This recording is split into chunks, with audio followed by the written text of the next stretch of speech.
এটা দিয়ে আপনি কিছু সময় হয়তো ভালো আপনার লাগতে পারে, কিন্তু দীর্ঘমেয়াদী কোনো কিছু অর্জন করতে পারবেন না। এই জন্য সুনির্দিষ্ট বিষয় বেছে নিয়েই আপনাকে কিন্তু কন্টেন্ট তৈরি করতে হবে। সবাইকে শুভেচ্ছা, আশা করছি সবাই ভালো আছেন। প্রাকৃতিক পরিবেশের মাঝে চলতে চলতেও আপনাদেরকে ফেসবুক কন্টেন্ট নিয়ে কিছু কথা বলি, এবং আপনাদেরকে যারা কন্টেন্ট ক্রিয়েট করেন, বিশেষ করে এখন তো সবাই ডিজিটাল কন্টেন্ট ক্রিয়েটর ফেসবুকের সুবাদে, তো যারা কন্টেন্ট ক্রিয়েট করেন সবাই করছেন গড়পড়তা, আপনাদেরকে কিছু বিষয় মাথায় রাখতে হবে যে আপনার কন্টেন্ট মানুষ কেন দেখে। মানুষ চারটা কারণে কন্টেন্ট দেখে। এক হচ্ছে মানুষ কন্টেন্ট দেখে হচ্ছে বিনোদনের জন্য, দুই হচ্ছে ইনফরমেশনের জন্য, তিন হচ্ছে মানুষ কিছু শিখতে চায়, চার হচ্ছে যে মানুষ ওই কন্টেন্টের তথ্যের সাথে নিজেকে লিঙ্ক করতে চায়, নিজেকে যুক্ত করতে চায় বা সেইভাবে ভাবতে চায়। ভাবলে সে এক ধরনের ভালো ফিল করে। এই যে ফিল করে এটাও একটা কারণ। তো আপনি যে কন্টেন্টগুলো ক্রিয়েট করছেন সেই কন্টেন্টগুলো কি এই যে চারটা কারণ আমি বললাম এর সাথে মোটামুটি মিলে? প্রথমত, আপনি কি যেই কন্টেন্ট তৈরি করছেন সেটা দিয়ে কাউকে কিছু শেখাতে পারছেন? তখন কেউ ম্যাথ শেখাতে পারে, কেউ কোনো কিছু তৈরি করার টেকনিক শেখাতে পারে, কেউ ইংলিশ শেখাতে পারে। এরকম যার যেই ক্যাপাসিটি আছে, যে যে জিনিসটা ভালো পারেন, সেই ধরনের জিনিস অন্যদেরকে শেখানোর জন্য আপনি কিছু শেখানোর জন্য মানুষের জন্য কন্টেন্ট তৈরি করতে পারেন। এগুলো অনেক বেশি মানুষ দেখে। দুই হচ্ছে মানুষ ইনফরমেশনের জন্য দেখে বলছিলাম।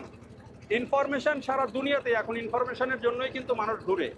এই ইনফরমেশন আপনি যদি সবসময় অথেন্টিক ইনফরমেশন দিয়ে যান, কোনো গুজব না ছড়ান, কোনো বিভ্রান্তি না ছড়ান, যদি কন্টিনিউ আপনি ইনফরমেটিভ তথ্য দিতে থাকেন, তাহলে কিন্তু একটা সময় গিয়ে আপনাকে মানুষ বিশ্বাস করবে। আপনার তথ্যের জন্য মানুষ আপনার ফেসবুক পেজ বলেন, ইউটিউব বলেন, সেগুলো দেখবে। তারপরে মানুষ দেখে বিনোদনের জন্য, সবচেয়ে বেশি দেখে মানুষ বিনোদনের জন্য, কারণ আধুনিক সময়ে মানুষ অনেক বেশি পাজল থাকে, অনেক বেশি মানসিকভাবে নানা রকমের ঝামেলার মধ্যে থাকে। এই জন্য মানুষ বিনোদন পছন্দ করে। এখন বিনোদন খেলার মাধ্যমে হতে পারে, মিউজিকের মাধ্যমে হতে পারে, ডান্সের মাধ্যমে হতে পারে, ভ্রমণের মাধ্যমে হতে পারে। তো আপনি কিভাবে মানুষকে বিনোদন দিতে চান সেইটা হচ্ছে আপনার বিষয়। তো বিনোদনও আপনি যদি প্রপারলি মানুষকে দিতে পারেন সেইটা আপনি করতে পারেন।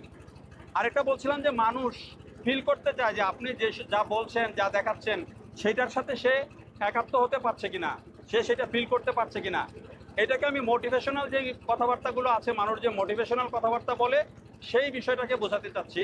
যে অনেক সময় মানুষের একজনের দ্বারা কথায় মোটিভেট হয়ে আরও 10 জন পরিবর্তন হয়, আরও 10 জন উদ্বুদ্ধ হয়। তো আপনি কি সেই ধরনের মোটিভেশনাল স্পিকার?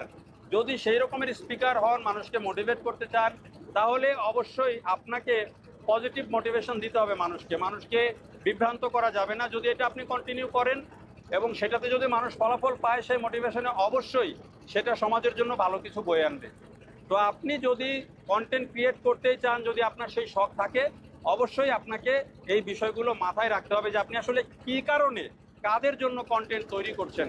শুধু মন চাইলো একটা কন্টেন্ট তৈরি করলাম, এইটা করলাম, সেটা করলাম, এদিক দিয়ে যাচ্ছে, এটা করলাম, এইটা দিয়ে আপনি কিছু সময় হয়তো ভালো আপনার লাগতে পারে, কিন্তু দীর্ঘমেয়াদী কোনো কিছু অর্জন করতে পারবেন না। এই জন্য সুনির্দিষ্ট বিষয় বেছে নিয়েই আপনাকে কিন্তু কন্টেন্ট তৈরি করতে হবে। যারা দেখলেন সবাইকে অনেক ধন্যবাদ।